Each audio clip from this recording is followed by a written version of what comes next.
What is up, everybody? Tone14 here. I am the coach of the Maine Red Clawitzers, and I am bringing you week 13 of the NES. This week we are up against MDSMVP coach of the Detroit Darkrais. Now, if you have noticed, there is no team builder this week, simply because instead of rambling for 15-20 minutes about what my team is, what my opponent's team, what I might predict my opponent to bring, I think it'd be just a lot easier to combine the two into one and just bring you the post-com along with my thought process and my sets and all that good stuff. So just for start off, we're going to break down, give an overview of my the 11 Pokemon from my opponent's team, and his team consists of Garchomp, Azelf, Porygon 2, Regular Kyurem, Drapion, Klinklang, Mega Altaria, Weavile, Gliscor, Gallade, and Vivillon. And of course, our team is Manaphy, Scolipede, Nidoqueen, Cobalion, Hitmontop, Gourgeist, Mega Gardevoir, Kyurem Black, Blissey, Druddigon, and the Lantern. So now, just to break down and give a brief review of the team that I brought. So first Pokemon you see there, we have the Mega Gardevoir. And for the first time, I am not bringing an offensive set this week. I am bringing a defensive set consisting of Wish, Protect, Will-O-Wisp, and Hyper Voice, simply because Psychic Stab is not needed in this battle because nothing on my opponent's team is weak to Psychic, and spamming Hyper Voice does a lot better for me than spamming a Psychic Stab because he has 2 immunities in the Weavile and the Darkrai. And the other reason why I brought physically defensive Mega Gardevoir is simply because I didn't need to run any offensive investment onto my Gardevoir because Pixel Hyper Voice still does a ton of damage to everything on his team bar the Klinklang and the Porygon 2.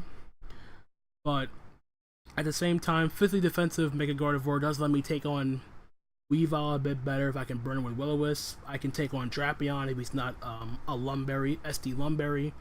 I can take on Garchomp if he's not SD Lumberry.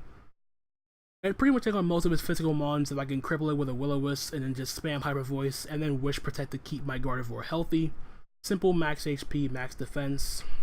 Didn't need to invest in special attack like I said because I did the calcs. Even uninvested, like if for example if he brought Mega Altaria, which you see he didn't, and he was a special attacking variant, if he was max HP Mega Altaria, uninvested Pixelate Hyper Voice can still one-shot a max HP Mega Altaria.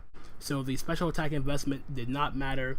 I pretty much 2-hit KO most of his team with Pixelate Hyper Voice, so didn't see a reason to go for the offensive tank variant. I figured that being able to tank hits would be a lot better for me in this scenario, so that's what I did. The second mon you see, we have Manaphy, and for the first time in a long time, this is not a Tailglow Manaphy. This is another defensive mon. It's defensive Manaphy with a set of Rain Dance, Rest, Scald, and Knockoff. Knockoff specifically is here for the Porygon 2 to knock off that Eviolite. Rain Dance plus Rest to keep itself healthy. And Scald is a spammable move because he doesn't really have anything on his team that wants to take a Scald bar the Mega Altaria if he's like a DD refresh set. The Kyurem can take it pretty decently as it doesn't really care about being burned. Azelf doesn't care about being burned unless it's a physical variant. But everything else on his team is pretty much crippled by burns. So I figured it'd be a nice bring. And even though I'm not running any investment in special attack, in the rain, Skull does a good chunk of damage to everything on his team. If I can get rid of the Eviolite on the Porygon 2, it will still take about, it'll still roughly do like 35% in the rain. And if I get a Skull burn, I'll be even better shape. I force him to recover, and then I can keep myself healthy with Rain Dance plus Rest, like I said. So once again, it's also a max HP, some defense, and a little bit of speed, just in case he decides to bring like a uninvested Garchomp, like 0 speed Garchomp. Like he could bring like a Tank Chomp set with like a Scarf Kyurem in the back. So just in case he was that sort of variant, he can I can try to cripple it with a Skull before it can try to do any significant damage to me. So that's my Manaphy. Third Pokemon, we have Kyurem Black, rocking a Subsalic set with Substitute, Endeavor, Ice Beam, and Flash Cannon. The EVs are designed to. I'm running a rash nature. I'm running enough speed on my Kyurem to outspeed a timid max speed Vivillon. Max special attack with the rash nature maximizes my special attacking output from my Kyurem Black, and the rest is just put into HP, 52 HP, give me an odd number so I can switch into Stealth Rock 4 times if need be. And the crux behind this set is to wear down the Porygon 2, another means of doing so. If I get rid of the Eviolite with my knockoff Manaphy, I can just spam Ice Beam, keep it relatively low. Ice Beam still is a good about, it does about 40% if it's not like specially invested. And then if I get a sub up and I'm at 1% HP, I activate my Salac Berry, and then I am faster than +1 Vivillon, I am faster than a Weavile. Unfortunately, if he brings Scarf Garchomp, I am not faster, so my sub will be broken. Nevertheless, I didn't really care about that. So the idea behind this Kyurem was to try to sub up against something like the Porygon 2, and then endeavor whatever switch-ins he has, keep it relatively low, and then I finish it up with an Ice Beam or a Flash Cannon. This set is walled a bit by the Clang because I'm not bringing Earth Power, but Endeavor will do significant damage, and I do have responses to Clang in the back anyway with my Manaphy, so it's not that big of an issue. The fourth Pokemon you see, we have our Nidoqueen with Stealth Rock, Sludge Wave, Earth Power, and Ice Beam. This is a max HP, max special attack set. Didn't need to run any speed simply because everything on his team is already faster. Like the Pokemon on his team that normally would run speed would outspeed my Nidoqueen, so it'd be pointless. So I decided instead of just going max, instead of trying to put speed on the Nidoqueen, the bulk will be better. Stealth Rock does play a huge role in this battle because it wears down the Kyurem, wears down the Weavile. He doesn't have hazard removal on this team. Like, his hazard removal literally is Taunt Azelf and Taunt Drapion. So if I get my Rock Slap, that'll be great. Nidoqueen can also, Nidoqueen's holding a Shuckle Berry, so I can take a super effective Earthquake from the Garchomp, EQ Drapion, stuff like that. So that is my Nidoqueen set. Fifth Pokemon, we have Scolipede, Standard Set, Protect, Mega Horn, Poison Jab, and Earthquake. Enough speed again to outspeed a timid max speed Vivillon. After doing some test battles, I realized that Vivillon is actually a very scary threat. I wasn't prepared for it, so I had to adjust it a bit. The last move I was really debating between Earthquake and Rock Slide, because Rock Slide lets me hit the Vivillon, but at the same time Poison Jab does about 90% minimum from an Adamant Life Orb max attack Scolipede, so running Rock Slide was pretty pointless. And Earthquake let me hit the Drapion for a good sizable damage. And last but not least, we have the Cobalion with Choice Scarf Cobalion with Close Combat, Iron Head, Stone Edge, and Hidden Power Ice. Enough speed to outspeed a potential Scarf Garchomp. Hidden Power Ice lets me deal with the Garchomp if it's low enough health, then I can go for Hidden Power Ice. It also lets me deal with the Gliscor, so Gliscor doesn't get a free switch in. So Hidden Power Ice with the investment can still potentially 2 KO a specially defensive Gliscor after Poison Heal damage, as it does about 45% with my investment. So without further ado, we're going to get on to the battle. That's my team. So potential leads on his side, I could see him leading off with the Azelf if it's like a suicide lead. He can also lead up with the Garchomp if it's like a stealth to get up his rocks. I also figured that most of his team wouldn't appreciate my Manaphy coming in and just clicking Scald or Knockoff on most of his team, so I decided to lead over with my Manaphy. I ended up leading up with the Porygon 2, so this was a perfect play for me, simply because with the Porygon 2 coming in first, I can freely go for Knockoff this turn.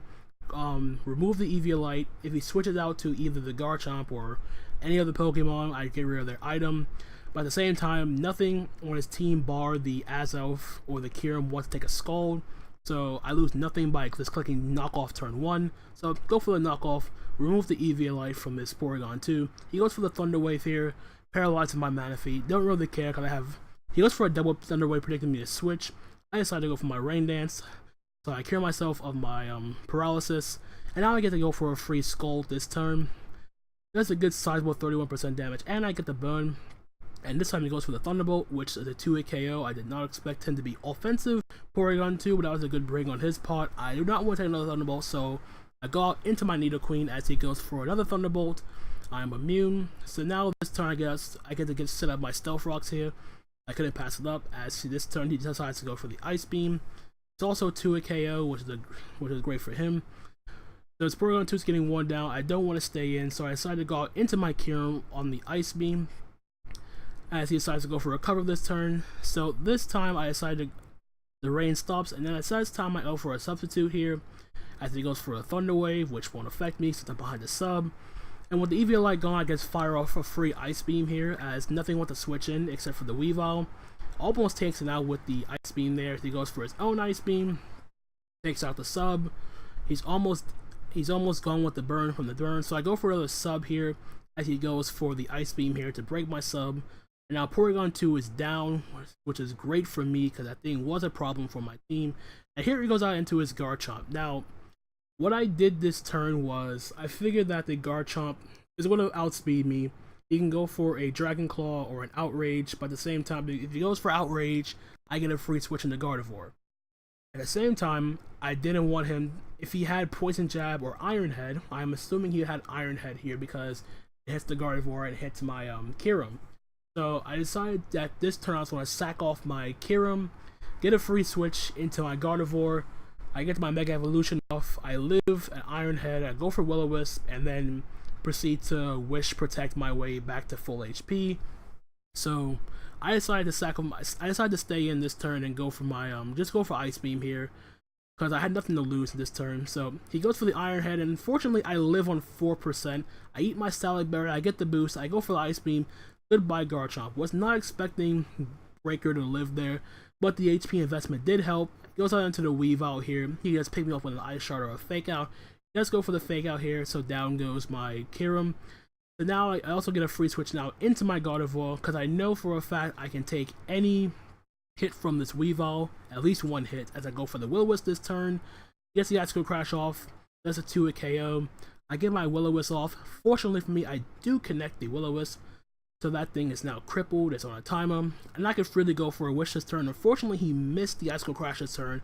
I get my Wish off here, and now just to ensure I get my health back up, I go for the Protect this turn, as he goes for a knockoff. So now I'm basically back at full HP. Now I believe I go for another Wish this turn, as he goes for Ice Crash. He gets the crit, but fortunately for me, he does not get the flinch. I get another Wish off, as Weavile drops to the burn damage. So now he goes out into his Drapion here. I'm not going to stay in fearing a Poison Jab, so I'm going to go out into my Nidoqueen this turn as he goes for the Toxic, trying to wear down my Gardevoir. Does not happen, so get my Wish back up. And now I can go for an Earth Power here. He goes for the knockoff. Didn't need my Shuckle Berry anymore because apparently he wasn't running Earthquake on his Drapion, so down goes the Drapion. We're now at 5-2. Goes out into his Azelf here. Nidoqueen serves its purpose, so I can let it drop to a Psychic this turn. So now I just go out into my Scolipede, I just click Protect, and it essentially just wins the game here. So go for the Protect on the Psychic. So now I'm at +1, I definitely outspeed this Azelf as long as he's not a Choice Scarf variant. So I get my Mega Horn off, down goes the Azelf, and all he has left is this Kyurem. As now we are sitting very pretty in this battle. Goes out into the Kyurem. I'm just going to go for a Mega Horn one more time, and it almost knocks out the Kyurem. As he goes for the Earth Power, which doesn't do anything. I live, and now I just go for the free, safe Poison Jab. Didn't want to risk Mega Horn missing. Down goes the Kyurem, and that is going to be a good game. So we come away with a 4-0 win. A very, very solid play by everybody on my team, except from the Cobalion, which didn't enter the battlefield at all. But we essentially shared the wealth in this battle with Mega Gardevoir getting a kill, Manaphy got a kill, Kyurem got a kill, Nidoqueen got a kill, and Scolipede finishing the job with 2 kills. My opponent did bring a very, very threatening team. I did sort of expect offensive Porygon 2 in the back of my mind, but at the same time, I felt that since he was offensive over defensive, it was a lot easier to wear down and force him to recover a lot more often. And I was debating for the longest about whether to put Knockoff or Calm Mind on my Manaphy, or even Toxic, but if I had Toxic and he had Porygon 2 trace my hydration, then it would be pointless. If I went for Calm Mind, then I would be walled by the Mega Altaria, so I figured just go for that knockoff. I'm glad I brought knockoff. Scolipede came in, finished the job very, very nicely. Couldn't ask for anything better from my Scolipede. And even if he did knock out the Scolipede, I had Cobalion to go out into and click close combat. If he was Scarf Kyurem, it didn't matter because I am Scarf Cobalion. I would have outsped. So we are sitting pretty. We are now 9-4 with a differential of plus 16. We have won 3 games in a row. I am ecstatic.